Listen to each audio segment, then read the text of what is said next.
시청자 여러분 안녕하십니까. 평일 저녁 7시 지역 이슈의 생생한 흐름을 한눈에 보여드리는 생방송 TBS7 시작합니다. 코로나19 오미크론 변이 바이러스의 확산으로 신규 확진자 수가 나흘째 역대 최다 기록을 넘어섰습니다. 오늘 0시 기준 신규 확진자 수는 전날보다 4,500명 넘게 늘며 27,443명을 기록했습니다. 이동량과 대면 접촉이 늘어났던 설 연휴 기간이 끝나고 검사 건수도 다시 평일 수준을 회복하면서 확진자 규모가 더 큰 폭으로 증가할 것이란 예측이 나옵니다. 연일 상황이 악화하자 정부는 현행 사회적 거리 두기 조치를 2주 더 연장하기로 했습니다. 이에 따라 사적 모임 인원 6인, 식당, 카페 등 영업시간 제한 밤 9시인 현행 거리 두기 조치는 오는 20일까지 적용됩니다. 김부겸 국무총리는 설 연휴가 지나면서 오미크론 변이의 확산세가 거침없이 상승하고 있어 안전운전이 필요한 상황이라며 거리 두기를 일부 완화해야 한다는 의견도 있었지만 고심 끝에 현재 조치를 2주간 연장하기로 결정했다고 설명했습니다. 정부가 다만 코로나19 확진자가 증가해도 위중증, 치명률이 안정적으로 유지되면 방역 조치 완화를 포함한 일상회복 재추진을 검토하겠다고 밝혔습니다. 중앙재난안전대책본부는 의료체계 여력과 최종 중증화율, 치명률 등을 평가하면서 계절 독감과 유사한 일상적 방역, 의료체계로의 전환 가능성을 본격 검토한다고 말했습니다. 정부는 앞으로도 거리 두기 조정은 가급적 추가적인 강화 없이 대응한다는 방침입니다. TBS는 앞서 담배꽁초 수거 보상금제를 시범 도입한 지방자치단체 사례를 소개했었는데요. 올해 5월 전국 확대 시행을 앞두고 있지만 참여도가 낮아 실효성에 의문이 제기되는 상황이었습니다. 짚어보니 문제는 또 있었습니다. 시민들이 수거한 담배꽁초를 어떻게 처리하느냐인데요. 그동안 담배꽁초를 소각 처리했지만 이 또한 완벽한 해결 방안은 아니었습니다. 최근에는 퇴비로 만들거나 필터를 플라스틱 제품으로 재활용하는 법, 이 두 가지 방안이 나왔지만 여전히 걸리는 게 많습니다. 정진명 기자가 취재했습니다. 지난해 12월에 청와대 국민청원 게시판에 글 하나가 올라왔습니다. 한 고등학생이 올린 글인데 담배꽁초의 유해성과 이를 해결하기 위한 국민적 노력을 당부하는 내용이었습니다. 환경부가 지난해 10월 발표한 자료를 보면 하루에 버려지는 담배꽁초는 평균 1,246만 개, 1년이면 45억 개비에 달합니다. 이렇게 버려진 담배꽁초는 대부분 소각되지만 일부는 강, 바다로 흘러들어갑니다. 소각이 유일한 처리 방법이었던 셈인데 일각에서 재활용법을 고심하고 있습니다. 우선 담배꽁초 중 연초 부분을 퇴비로 만드는 방안. 담배꽁초 퇴비화 사업은 2018년 3월 경기도 구리시를 시작으로 경상남도 하동군이 1년 정도 시행했다가 문을 닫았습니다. 중단된 거는 제가 2018년도인가 그때부터 중단된 걸로 알고 있거든요. 실효성이랑 좀 법적인 문제가 있는 걸로 알고 있어요. 퇴비화해서 해야 되는 건데 퇴비화가 되는 게 약간 문제가 되는 걸로 알고 있거든요. 담배 부산물인 연초박을 사용해 만든 비료에서 발암물질 등 각종 유해물질이 검출됐기 때문입니다. 전에 익산 장전마을 역학조사 할 때 이제 지능청에 제가 확인을 했었거든요. 그때 퇴비화에 대해서는 제한 규정이 없어서 법률적으로는 퇴비에 넣을 수 있는 그런 부분으로 되어 있었는데 장전마 역학조사 결과 그 안에 있는 이제 TSNA라고 하는 일군 발암물질이 이제 확인이 돼서 아마 퇴비화에 이제 그 이후에 넣지 못하는 항목에 추가한 것으로. 결국 지난 2020년 농촌진흥청은 담배를 비료 재료로 사용할 수 없도록 관련 규정을 손질했습니다. 경제성도 문제입니다. 엽초 부분은 사용을 지금은 이제 비료로는 사용을 못하게 되니까 쟤만 사용을 하게 될 때에 그 안에 들어가 있는 여러 유해 물질을 제거를 해야 되는데 아마 그러한 노력과 그 경비가 타산이 안 맞을 가능성이 높습니다. 플라스틱 섬유인 필터를 재활용하는 방안도 검토 대상입니다. 다만 전문가들은 실현 가능성은 있지만 용매 세척 등 추가 절차가 생겨 경제성과 유해성 문제도 따져봐야 한다고 지적합니다. 필터에 부착되어 있는 유해 물질을 특별한 용매를 사용해서 제거를 해야 됩니다. 그래서 용매 세척 같은 것을 해서 그것들을 녹여내고 제거하는 그런 과정이 있어야만이 그러한 유해 물질들이 2차적으로 이제 그 영향을 안 주게 되죠. 사정이 이런데도 환경부는 구체적인 실행 계획을 내놓지 않고 있습니다. 저희가 시범 사업을 해서 하는 게 실제 이게 재활용이 된다고 주장하는 곳들도 있고 하는데 이게 진짜 되는 건지 된다면은 환경적으로 영향은 없는 건지 그리고 실제 정말 이게 효용성이 있게 할 수 있는 건지 그거를 따져보기 위해서 지금 시범 사업 하는 거거든요. 재활용해도 모방하다 했을 경우에는 이거에 대한 규정이나 제도를 바꿔가지고 할 수 있게 만드는 그런 거를 검토하기 위한 거.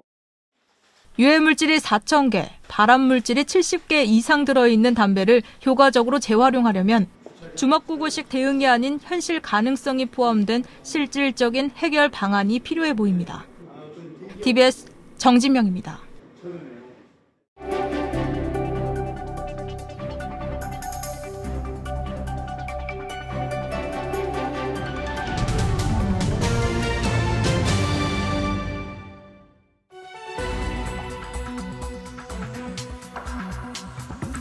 선거가 다가오면 흑색 선전이나 네거티브 공방전이 펼쳐지곤 하죠. 영화의 잦은 소재가 되기도 하는데요. 영화 속에 그려진 선거의 모습, 현실과 많이 다를까요? 홍종선 대중문화 전문기자 모시고 얘기 나눠보겠습니다. 어서 오세요. 네, 안녕하세요. 네, 어제 드디어 대통령 후보들 TV 토론이 있었습니다. 본격적인 대선 레이스가 시작이 됐는데 영화계에서도 이런 흐름에 발맞춰서 개봉한 영화가 있다고요? 네, 대선이 이제 33일 앞으로 다가왔죠. 네. 지금 지난 1월 26일부터 지금 관객을 만나고 있는 영화가 있습니다. 킹메이커인데요. 지금은 고인이 되신 김대중 전 대통령의 어떤 근현대사를 아우르는 하나의 정치인으로서, 인물로서 바라보는 그 역할, 그 실존 인물이 있고 또 한 명은 그를 임금으로 대통령으로 만들고 싶었던 선거 전략가 엄창록이라는 분인데 그 두 실존 인물을 모티브로 해서 그 김대중 전 대통령 국회의원 시절입니다. 그 역할은 김은범이라는 이름으로 배우 설경규 씨가 연기를 했고요. 그리고 이제 엄창록 씨는 선거 전략가는 서창대라는 이름으로 이성균 씨가 연기를 했습니다. 뭐 이 두 배우 외에도 유재명 씨, 또 조우진 씨 굉장히 연기 잘한다 하는 배우들이 운집해 있고요. 그리고 우리가 어떻게 해서 민주주의가 또 쟁취됐나, 국민들을 위정자는 어떤 모습이어야 하나 그런 부분들을 생각해 볼 수 있는 그런 흥미진진한 영화인데요. 특히나 그동안은 대통령 아니면 국회의원이 되는 인물이 주인공이에요. 그런데 제목에서 보시듯이 킹메이커, 그를 만들려는 사람. 그 말하자면 우리가 영화 뒷면에 그 메이킹 필름이라고 하죠. 현장 얘기가 재미있듯이 선거 뒷얘기, 그 현장을 다루고 있는 영화입니다. 네, 말씀해 주신 대로 고 김대중 전 대통령의 이야기로 알려졌는데 이게 정치물이 주는 이야기 그 이상의 메시지를 담고 있다고요? 맞습니다. 여기서 이제 이 서창대, 엄창록을 이제 실존 인물을 모티브로 한 이 서창대는 지금 이 김은범이라는 인물을 국회의원을 넘어서서 대통령을 만들고 싶어 합니다. 그런데 지금 상황이 녹록지 않자 어떠한 방법을 통해서든 어떠한 선거 전략을 통해서든 이제 말하자면 당선시키고자 하는데요. 그것을 바라보는 김은범이라는 인물은 과연 내가 지금 아무리 민주주의를 꼽히기 위해서 내가 당선되기 위해서 독재 정권을 끝내기 위해서 당선돼야 하지만 그 올바른 목적을 위해서 과연 어떠한 수단, 모든 선거 전략 전술을 맞고 틀림을 따지지 않고 다 써도 되겠는가 이런 고민을 하는 인물입니다. 하다 보니까 그것이 반드시 선거뿐 아니라 우리가 살아가면서 어떤 올바른 목적을 위해서는 모든 수단이 다 정당하다 할 수 있는가, 어디까지 허용되는가, 이것을 우리 삶으로 끌어와서 고민하게 하는 그런 부분이 있기 때문에 이 영화가 단순히 선거 영화가 아니라 우리 삶의 영화가 될 수도 있겠습니다. 네, 이 영화의 주연이 말씀해 주신 대로 배우 설경구 씨와 이성균 씨죠. 워낙 연기 잘하기로 유명한 두 분이니까 이 두 배우의 연기 대결도 관전 포인트가 될 것 같아요. 아직은 대결이라고 하기에는 좀 이를 것 같습니다. 왜냐하면 이성균 씨는 설경구라는 배우를 보면서 배우가 되고 싶었다 했고 설경구 선배가 캐스팅이 됐기 때문에 이 영화에 출연했다 이렇게 공개적으로 밝히고 있어요. 어떤 이상형이었던 모델이었던 대선배와 함께하는 것이고 설경구라는 킹메이커라는 배우는 또 그런 후배를 만나서 함께하는 것인데 참 두 분의 이 요번에 호흡이 보기가 좋아요. 왜냐하면 킹메이커가 제목이기 때문에 이성균 씨는 말하자면 공을 던지는 사람입니다. 네. 그리고 설경구 씨는 그 공을 받아주는 사람인데 또 받은 사람은 다시 공을 던져줘야 되겠죠. 네. 그 공의 주고받음, 액션과 리액션 이거를 서로 너무 주고받았고 잘 주고받았고 이성균 배우는 설경구 배우를 믿고 뭐든지 던질 수 있었고 설경구 배우는 네. 또 선배로서 후배가 던지는 공을 다 받아줬어요. 그 결과가 영화 속에서 굉장히 쫄깃한 호흡으로 나타났습니다. 네, 이렇게 두 배우의 호흡을 칭찬을 해주셨는데 그렇다면 이 전문 기자 입장에서 두 배우의 연기력에 평점을 매기신다면 몇 점 정도가 될까요? 상당히 어려운 질문인데요. 네. 저는 설경구 씨의 이번 연기는 10점을 먼저 드리고 싶습니다. 왜냐하면 네. 이게 김대중이라는 한 정치인을 그렸다는 걸 모르고 가더라도 네. 보다 보면 분명히 김대중 전 대통령이 생각날 겁니다. 네. 그것은 뭐냐면 배우 설경구가 있고 실존인물 김대중이 있는데 그 사이의 경계, 실존인물과 영화적 캐릭터의 모호한 경계에서 굉장히 연기를 잘해냈어요. 단순한 모사도 아니고 그렇다고 완전한 내 멋대로의 재해석도 아닌 그 굉장히 쉽지 않은데 그것을 해냈기 때문에 만점을 주시고 네, 만점을 주고 싶고요. 이성균 씨는 9점을 주고 싶습니다. 네. 이 서창대 역할을 못해서가 아니고요. 네. 저는 1점은 이성균이라는 배우의 미래에 두고 싶은데요. 설경구 배우가 이렇게 표현합니다. 네. 이성균은 어떠한 순간에도 흔들리지 않는다. 네. 욕심을 얼마든지 낼 수 있어요. 왜냐하면 김은범이라는 역할은 김대중이라는 우리가 너무 잘 아는 인물을 모티브로 해서 어떻게 보면 설경구 배우의 운신의 폭은 적었지만 우리는 그를 대통령으로 만들고자 했던 엄창록이라는 분은 잘 모르기 때문에 얼마든지 이성균 씨는 다채롭게 표현할 수 있었지만 그렇죠. 욕심을 내지 않습니다. 그런데 그것이 저는 앞으로 굉장히 큰 힘을 발휘할 거라고 생각이 들고 그 미래를 기대하는 마음으로 1점을 비워두겠습니다. 네, 그러면 설경구 배우는 10점, 이성균 배우는 9점 이렇게 주셨는데 개인적으로 이 영화에 대한 평점도 궁금합니다. 이거 더 어려운 질문인데요. 네. 저는 8.3점을 매기고 싶습니다. 네. 1.7점은 어디로 갑니까? 사실 영화에 만점이란 게 없습니다. 네. 그 배우는 우리가 어느 정도 그 배우가 어디까지 할 수 있다는 걸 알지만 영화는 전 세계에 너무 많이 좋은 작품이 있기 때문에 네. 또 그 만점이라는 기준이 높기도 하고요. 변성현 감독 지금 불안당에 이어서 지금 이 설경구 배우와 킹메이커로 만났고 다음에 길복순도 또 만날 건데 네. 저는 이 나이든 배우와 젊은 감독이 서로 영향을 주고받으면서 함께 성장하고 있어요.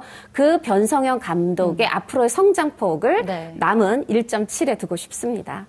네, 알겠습니다. 그리고 이 킹메이커 이외에도 선거를 소재로 한 영화들이 제법 있었잖아요. 뭐 기억나는 게 어떤 것들이 있으신가요? 가까이는 정직한 후보 라미란 씨가 네. 입만 벌리면 거짓말을 못해서 진실을 하면서 국회의원 4선에 도전하는 영화가 네. 아주 재밌었죠. 153만을 동원했었고 네. 또 한 번 국회의원이 되고 싶다. 국회의원을 소재로 한 게 비밀은 없다. 여기서 김주혁 씨 또 고인이 되셨는데 초선 국회의원을 향한 근데 그 아내 역할로 선희준 씨가 나왔던 비밀은 없다도 네. 있었고요. 또 특별시민은 최민식 배우가 국회의원 3선에 도전하는 영화였습니다. 또 서울시장 3선이요. 네. 그리고 또 한 명 서울시장에 도전하는 게 황정민 씨가 서울시장에 도전하는 영화 댄싱퀸이 있었는데 네. 이 영화가 2012년 영화였는데 엄정화라는 그 부인이 나는 지금 댄스 대회 나가야 될까 네. 시장 부인이 될까 그 갈림길에서 코미디로 풀었는데 무려 405만에 사랑을 받았죠. 재밌는 것은 정직한 후보, 댄싱퀸, 특별시민 세 영화 모두에 라미란 씨가 나옵니다. 네. 특별시민에서는 최민식에 맞붙는 또 다른 서울시장 후보였죠. 네. 그렇다면 이게 진짜 영화에서 나오는 선거와 현실이 많이 다른지도 궁금합니다. 어떤가요? 사실 영화에서는 저 후보가 내가 지지하는 후보가 당선이 되면 이제 내 시든 우리나라든 뭔가 달라질 거라고 기대하게 되지 않습니까? 네. 영화는 그렇게 해피엔딩을 기대하게 하는데요. 현실에서 지금 이번에 대통령이 누가 된다라고 했을 때 그 당선자가 전 국민에게 희망이 될지는 미지수라고 생각이 들고요. 네. 아무래도 현실과 영화 사이에는 괴리가 있다 그런 생각이 듭니다. 네, 이번 대선 시즌에 개봉한 신작 킹메이커, 호평을 받는 편이긴 하지만 또 흥행면에서는 해적2에 다소 밀리는 느낌이라고 들었습니다. 설 연휴의 영향일까요? 설 연휴 영향도 있겠지만 지금 현실 정치, 대선 지금 선거 기간을 보면 이걸 시나리오다, 영화다, 각본이다라고 했을 때 믿기지 않는 일들이 속속 나오고 있어요. 이거 개연성이 없다 할 일들이 현실로 벌어지고 있다. 즉 영화보다 더 재밌는 부분도 있고요. 네. 사실은 이런 답답한 정치 현실을 보다 보니까 네. 또 관객 여러분들이 극장에서는 그냥 호쾌한 액션 활극, 해적 도깨비 깃발 같은 이런 대중 흥행 영화 네. 이런 걸 시원한 영화 보시고 싶은 게 아닌가 생각을 해봅니다. 네, 선거를 앞두고 관련된 영화 이야기 나눠봤는데요. 투표는 총알보다 강하다는 말이 있습니다. 세상을 바꾸는 힘은 우리에게서 나온다는 게 선거 영화 속 공통된 메시지가 아닐까 생각해보면서 이 시간 마무리하겠습니다. 홍종선 대중문화 전문기자와 함께했습니다. 언니 말씀 고맙습니다. 감사합니다.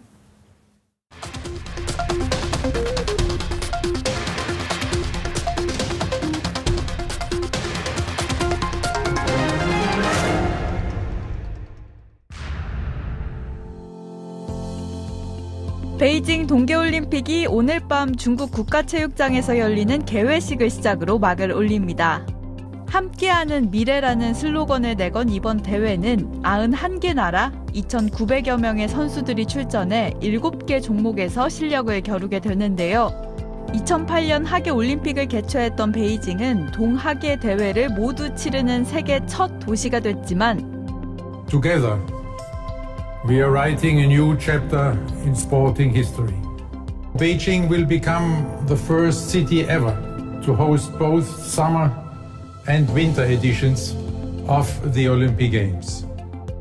그때와 분위기는 차이가 있습니다.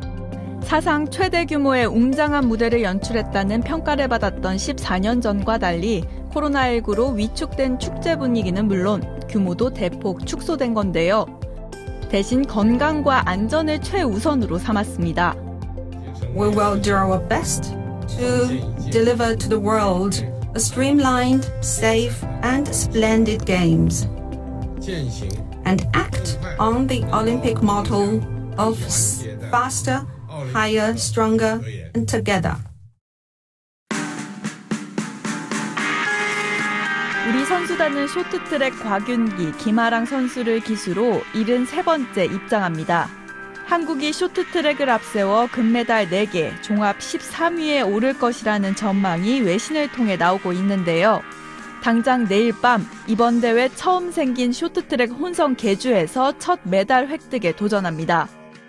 신설된 종목이기도 하고 그리고 쇼트트랙에서 메달이 나올 수 있는 그 첫 종목이기도 해서 선수들 모두가 좀 책임감을 갖고 기대감을 갖고 준비를 열심히 하고 있습니다. 코로나19 시대에 열리는 두 번째 지구촌 축제. 승패를 떠나 최선을 다하고 과정을 중요시했던 지난 여름 도쿄올림픽에서 보여준 우리 선수들의 감동적인 모습을 기대합니다. 준비한 만큼 후회 없이 최선을 다하면 결과는 하늘에 맡기고 좋은 결과가 있지 않을까 생각합니다.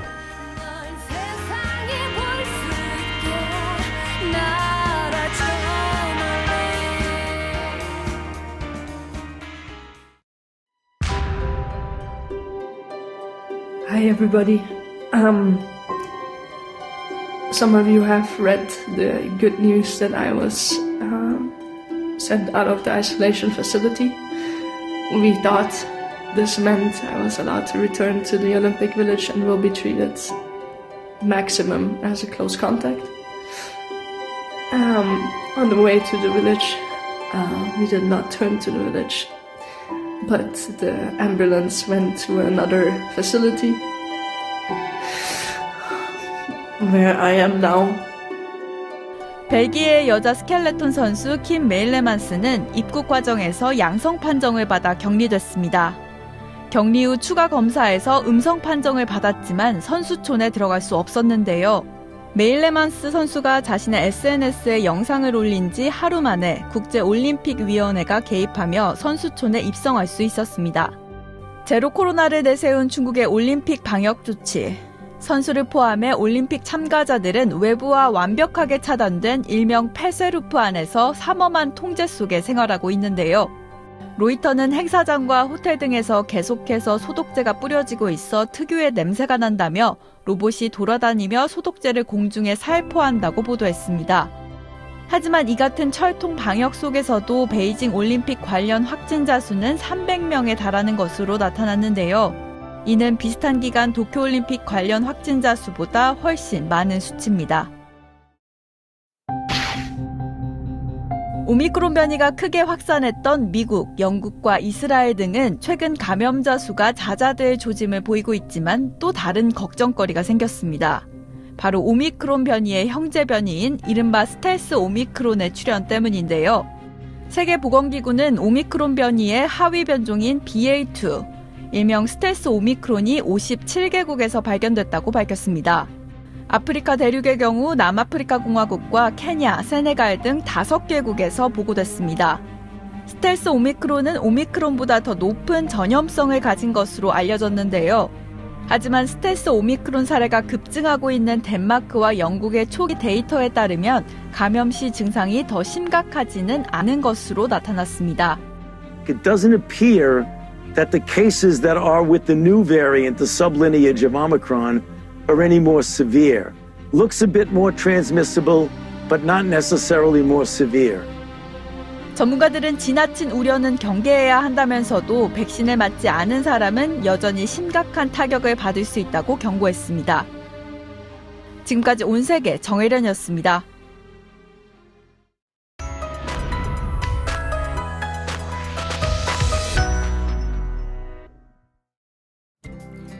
연일 추운 날씨가 이어지고 있습니다. 주말인 내일 서울의 아침 기온은 영하 11도, 한낮에도 영하 3도로 평년 기온을 크게 밑돌며 춥겠습니다. 다음 주 월요일까지 중부 내륙 지역을 중심으로 이번 추위가 계속될 것으로 보입니다.